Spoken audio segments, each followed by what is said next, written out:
tonight. In December, you may remember, we took you to the taping of a Rescue 911 show which featured the Chattanooga-Hamilton County Cave Rescue Unit. The Cave Rescue Unit and crews from Firefighter in Rainsville, Alabama, rescued a man last autumn who had fallen to the bottom of the Moses Tomb Cave in Alabama. Producers of the show told us that this shot is the most difficult one they have ever attempted. How did it turn out? Well, you can find out for yourself. The show airs at 8 o'clock right here on TV 12. Brent Weber sending back reports back from Florida. Yeah, Brent's got a tough... The program contains true stories of rescues. All of the 911 calls you will hear are real. Whenever possible, the actual people involved have helped us reconstruct the events as they happened.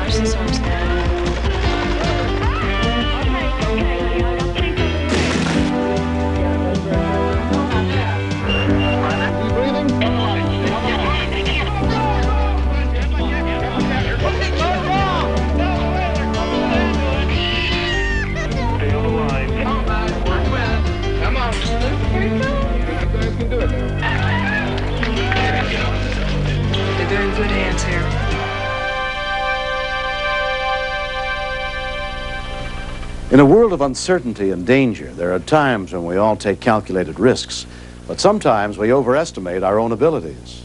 I'm William Shatner. Tonight, true stories of the power of the human spirit on Rescue 911.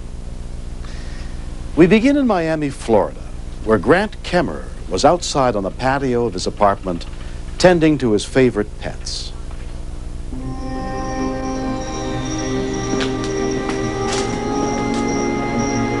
Grant's always loved animals. He didn't care what they were.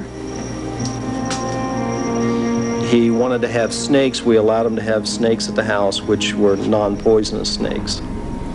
After he had his own place, he told me that he was going to get some semi-poisonous snakes.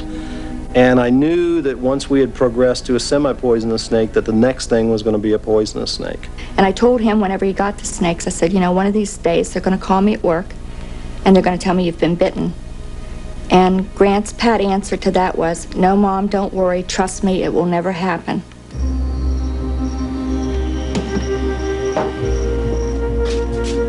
Ignoring his parents' warnings, Grant bought a rare albino Asian cobra, one of the most deadly animals in the world. When Grant showed me the cobra, I was fascinated by it. It's absolutely gorgeous. It's also absolutely lethal.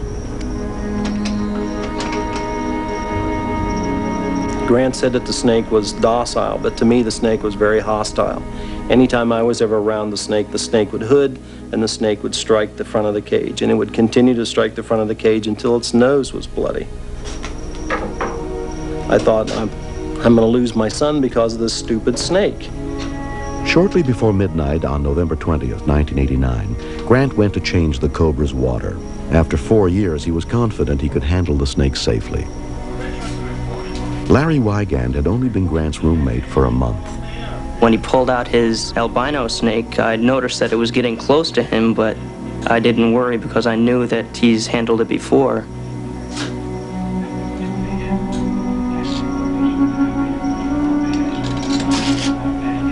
Carefully keeping the snake's head away from his body, down near his thick leather boots, Grant reached for the snake's empty water bowl.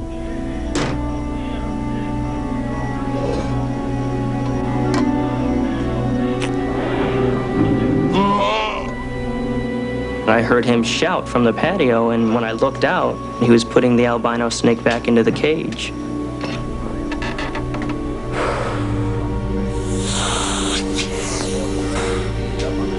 I just been bit. Are you serious?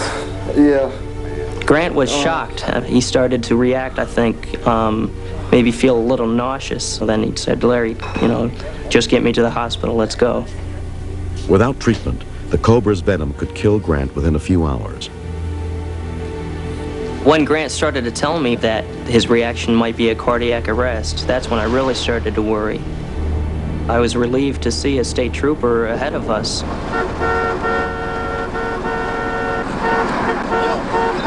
Driver motioned me to roll my window down, so I motioned him to pull off to the shoulder of the road. When I got out of the car, the driver came out kind of excited, waving his arms and screaming something to the fact that his buddy or the passenger was bitten by a cobra. I saw the victim slumped over and the blood running down his leg, and that I figured that time was of essence. Florida Highway Patrol Officer Jim Card headed for the nearest hospital. I then notified the station that I had a snake bite victim and that he'd been bit by a cobra, and that they needed to tell the hospital, Baptist ER, that I had somebody coming in so they could be prepared for him. ETA's 3 to 5 minutes. I reached speeds right in the area of 100 110 miles an hour. It allowed me to get to the Baptist in right around the area of 3 minutes. I know that you get bit by a cobra, you don't have a whole lot of time to deal with it. He was still conscious at the time, but as I was carrying him in, he said that he was getting a little lightheaded. Get him up. What do we have, Jimmy? You got a snake bite. Okay, I'll get Dr. Branham. What kind of snake was it? It's cobra. We'll see if we have the antivenom. Okay, let's get the leads on him. He told us kind of snake that he was bitten by, and we realized that we had a problem. This particular antivenom for an Asian cobra isn't kept available in the hospital because it's used so rarely. Okay, get the intubation tray ready. Emergency room doctor Larry Branham had never treated a cobra bite before. I was changing the water bowl in its cage. I keep him. When did it happen? About 20 minutes ago. The fact that he was so sick so soon after being bitten meant to me that he had had a rather severe bite. And this really caused a lot of concern because this particular type of snake has a neurotoxin, basically, that can paralyze a person. He could stop breathing, his heart could stop, and I knew right at the particular time there was not a lot we could do for him. 1:30 over 8. Is there any place else that you possibly could think of that may have this antivenom? The nursing staff and people at the desk began to make phone calls to try and obtain some type of antivenom that we could use, and no one actually could agree on the type of antivenom that we needed. Grant, can you hear us? Yeah, I feel nauseous. You recognize your mother? Yeah. He was seeing double. He was shaking a little bit. He was slowly losing consciousness. He looked like he was dying. There was just a lot of things going through my head. Most of it was just flashbacks of him when he was little and, you know, how do we get him to this age and then all of a sudden this happens to him.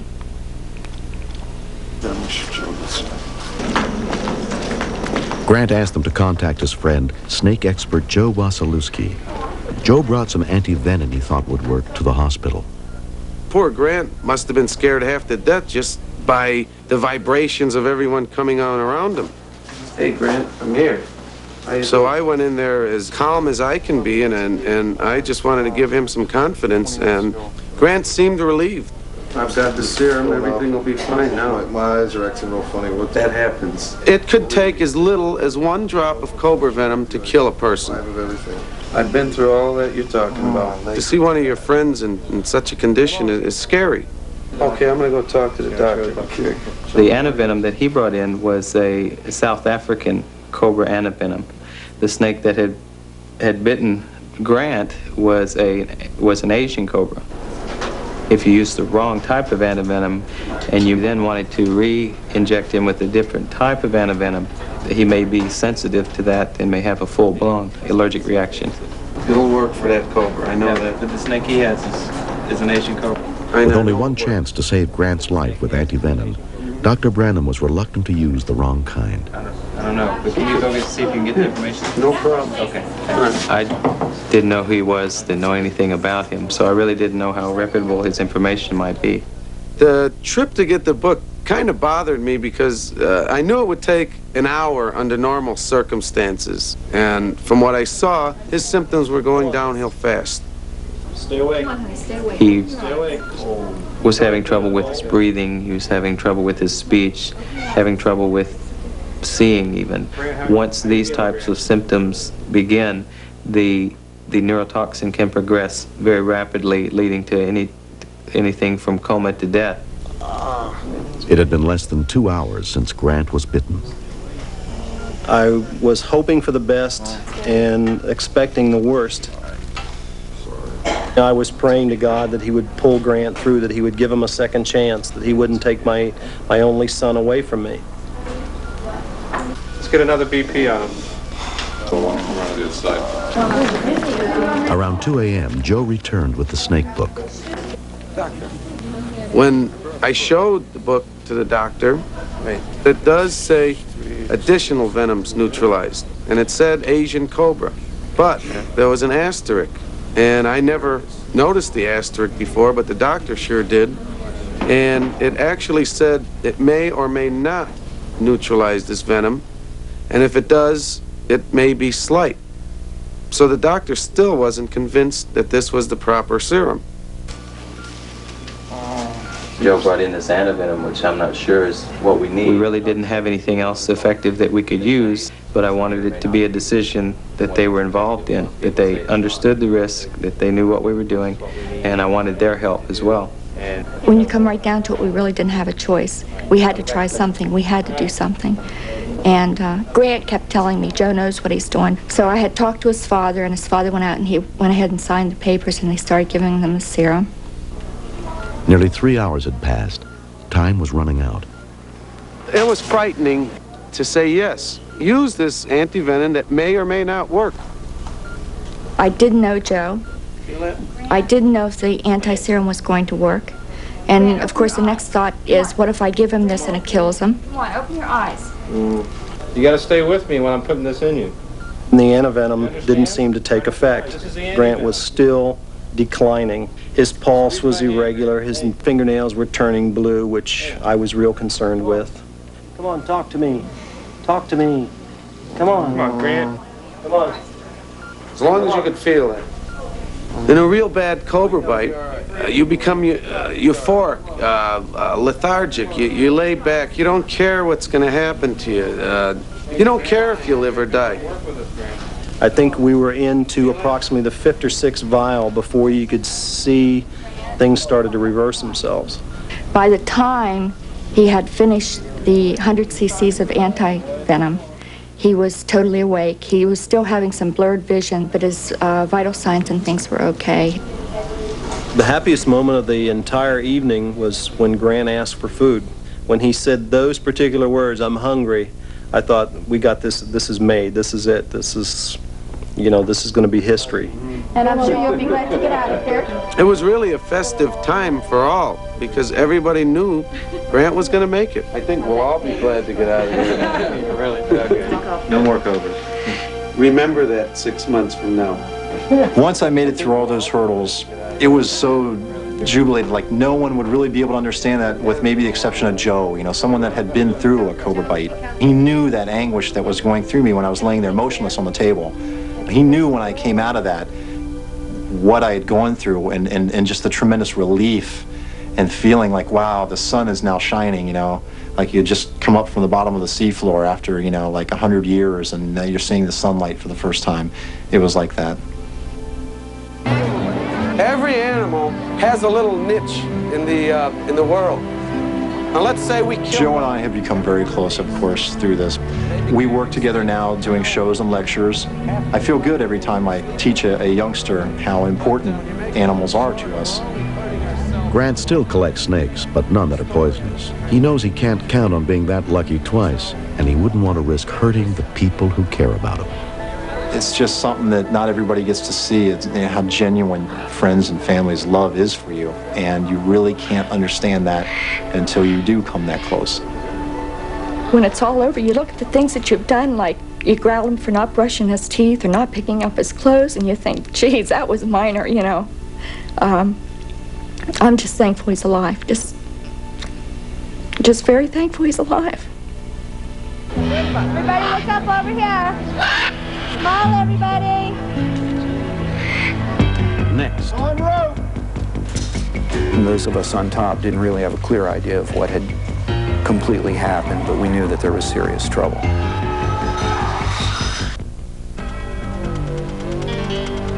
Rescue 911. Sponsored by Mountain Grown Folgers Coffee. Folgers, the best part of waking up. Ink that's guaranteed to last is now at its lowest price of the year.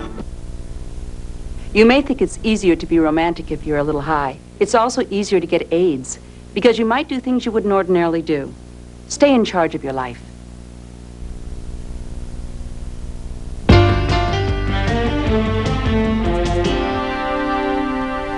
Curiosity has always driven man to explore, despite the fact that there might be risks involved. On October 28, 1990, in a remote area of Alabama, 5 young men set out for an afternoon adventure with no idea that it might lead to tragedy.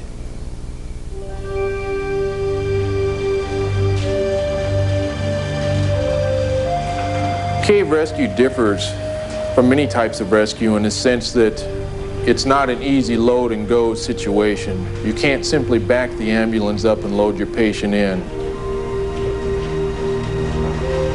Not too long ago we did a cave rescue, and it ultimately took 54 of us 18 hours to get this injured person out of the cave. Tom Harris and his friend Paul Aughey had traveled from Florida to spend a weekend with local caving enthusiasts. Among them was Pat Lancaster. Since Tom and Paul were visiting with us from Tallahassee, we wanted to do a vertical caving trip that went to a pit that they'd not done before. So we decided that we would take Paul and Tom up to Moses Tomb. Paul had only been caving for 2 years. What we were planning to do is what's called bouncing the pit, and that's where you just rappel down to the bottom and then just climb back up. What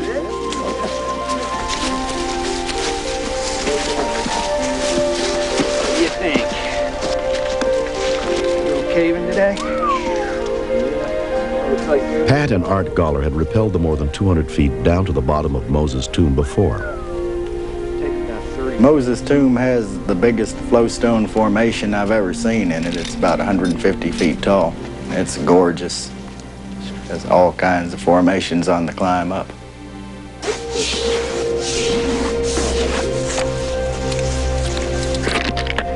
You ready to go in, dude? No, go ahead. Tom was going to go down first, but he had a little bit of trouble with his light. So Howard went down first. It was only the 3rd time Howard Cobb had rappelled down into any cave.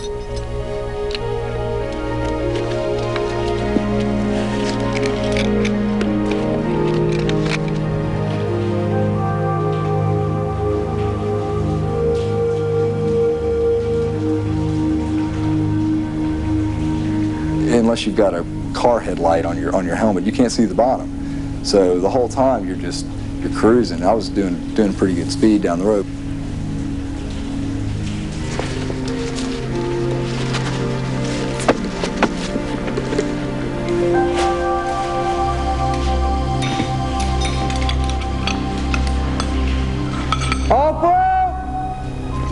After Howard was off rope, Tom went ahead and then began to rig onto the rope. On rope! And then I heard Tom holler on rope.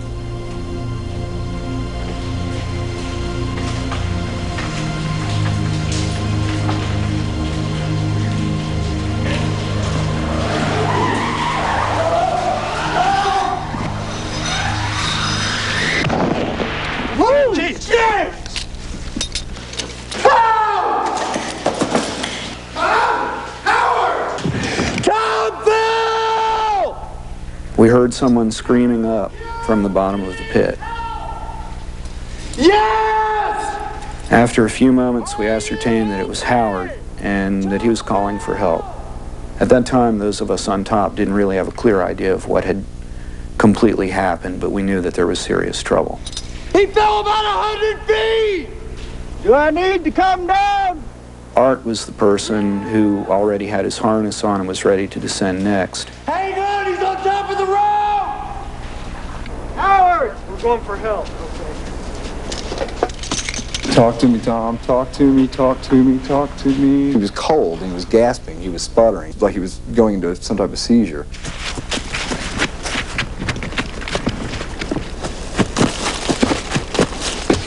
Talk to me, buddy. Talk to me, buddy. All right, rope's free. Come on. On rope. You're just trying to, for your heart not to bust out of your chest, you know, that this is real and it's happening, and oh my God.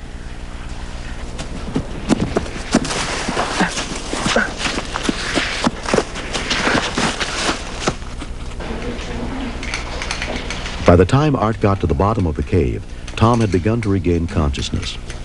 And I don't know what happened. He got over the lip and he just started cruising. It's very obvious that his left leg was fractured badly just because of the way it was bent back. And I tore the bottom of my shirt off to stop the bleeding there. Dude, this is gonna hurt. The nearest telephone was at a truck stop 15 minutes away. YW899, clear. At 11:40 a.m., the call for help came into the DeKalb County Sheriff's Department. Hello. My friend's been in an accident. The local rescue squad from Eider was immediately dispatched to the scene. Volunteer member Ricky Little also responded from his home. I immediately went back to dispatch and notified them that I was en route for them to notify Rainsville Rescue Squad because they had more appropriate rappelling type gear that we would need involved with cave rescue. It's getting cold. It didn't look good. He's really complaining of pain and can't feel his legs, and you're worried. I wasn't sure whether or not he was going to make it or not. He was in pretty rough shape. The first EMTs arrived at the scene within 50 minutes.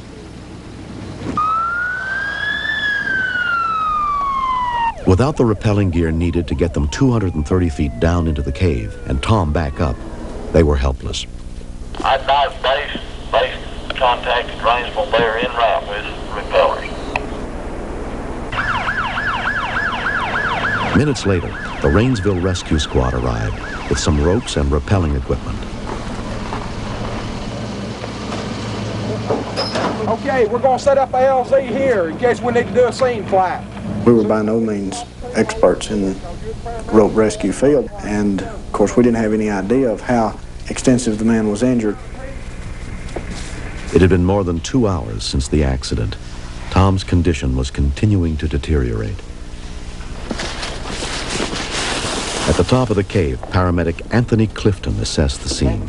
We got a man that's free fell about 120 feet.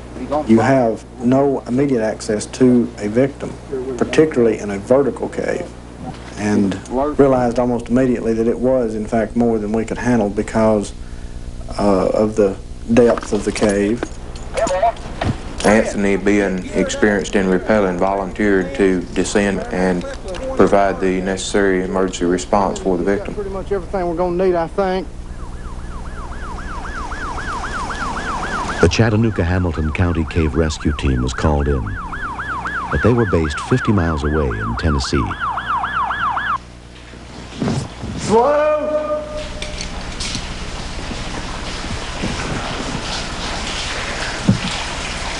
We got it! The rope free! You're ready, Anthony. As soon as they get here... And I knew that there was a person down there who needed help, and I knew that I had enough experience to get to that patient. But we had a close friend who had died attempting a similar rescue some weeks earlier. Anthony then handed me his personal contents and said, "Tell Barbara," that's his wife, "I love her," and then he descended to the bottom of the tomb. On rope!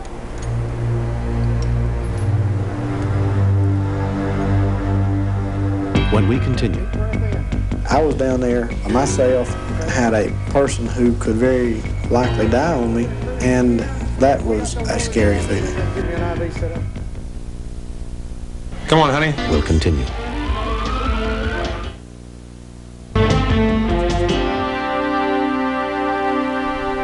Tom Harris was rappelling into a cave more than 200 feet deep when he lost control and fell to the rock floor below. He was in critical condition and urgently needed emergency medical care. but the rescuers didn't have the specialized equipment for the difficult task of getting him out safely. While rescue workers waited outside the narrow opening at the top of the cave, paramedic Anthony Clifton attempted the dangerous descent to reach Tom. My name's Anthony. I'm a paramedic. He was not talking. He had the general appearance of being in shock. There was a considerable amount of blood on the rocks. He was pale, cool, sweaty, had a rapid pulse. We noticed that the leg that was fractured, he was not complaining of pain there, which caused us to believe that his back was seriously injured. Come on in here. We got to get all this gear put in here. This, black that, two that. Jerry Smith, an expert in rope rescue, happened to be teaching a class not far from the cave. When the group heard about the situation, they offered their equipment and assistance. The main line is going to be over here. The belay line will be over here. Tom, take a deep breath in. Most of the time when you do a rescue, you have access. You can simply holler at somebody and say, hand me this or hand me that. But in this respect, I was down there myself, had a person who could very likely die on me, and that was a scary feeling. Directional, ready to go. Jerry's class rigged the mechanical advantage system needed to haul up the stretcher in less than 30 minutes. We had that rigged up very fast. The guys had just taken the class and we had just done it less than an hour earlier, so they knew exactly what needed to be put together. They put the anchors in, they put the hardware on, and that thing was ready to go very quickly. Hey, man? Yeah. Watch out for me coming. All right. Out top of patient. All right. When Paul came down, he brought me another radio, and we relayed the information from us about the patient's condition to the top of the cave, and it was relayed on to the hospital. Down rope on the belay line. I think you got more of the slack than the main line. I got plenty of slack. Okay. Where's it hurt on your back? Where my hand is? Yes. Hold still. It's real easy. That's the easy motor. We put him onto a long backboard to stabilize his spine. Easy, guys. Keep his neck straight. We started an IV and completed another assessment. Go ahead and get that over here. 3 hours after the accident, the cave rescue team, including EMT Dennis Curry, arrived to help lift Tom out of Moses' tomb. He's been coordinating everything. Okay, I'm going to need EMT Curry had rappelled into this cave before. Rope! He is stable. Blood pressure at this time is... The caves in many areas of the United States tend to be very cold. This cold that they're constantly in is simply going to aggravate the situation. It's a race, truly a race against time. 1, 2, 3, up. Okay. At that time, we began to package him into the basket for the lift. The captain of the cave team, Buddy Lane, decided that he wanted me to go ahead and rappel down to the bottom of Moses' tomb where the patient was to assist in packaging and then later the hoist of the victim towards the entrance. Oh, it's tight. I'll be right down with you guys here in a second to help you best I can. 10-4. Update on patient just as soon as we can get it. How can I help you? He was very lucid when I got to him and we were able to converse with him clearly. He indicated that he was experiencing some numbness from approximately the waist down, so we were very concerned that he may have injured his spine. We've got several heat packs here. I'm going to activate these. Try to be careful with putting them right against the skin. It would take nearly an hour to raise Tom to the surface. Tom, you look pretty cold, so this is going to help you a lot. We had to make sure that his condition was stabilized to the point that he would be okay from the time he left bottom till the time he reached medical assistance on top. I want you to go ahead and have him come up to me. Okay, Tom, you're going to feel a little movement now. Tell us if it hurt you. Nice and easy. And as the litter began to be raised, I climbed single rope technique on a separate rope right next to him. Okay, Tom, we're on our way out. Looking good. Because of the seriousness of Tom's injuries, the basket had to be raised very carefully, an inch at a time, keeping it as level as possible. Buddy is coming in. Buddy Lane climbed in to assist in getting the stretcher out at the top. 10-4, Dennis. I hear you. Okay, he's fixing to descend down to the first ledge.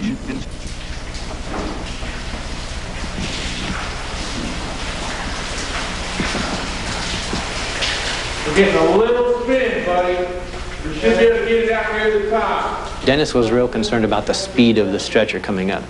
He wanted to make sure that the stretcher was moving at a nice, smooth, even pace. With the mechanical advantage system that we use, we're able to do that real easy. We could move in fractions.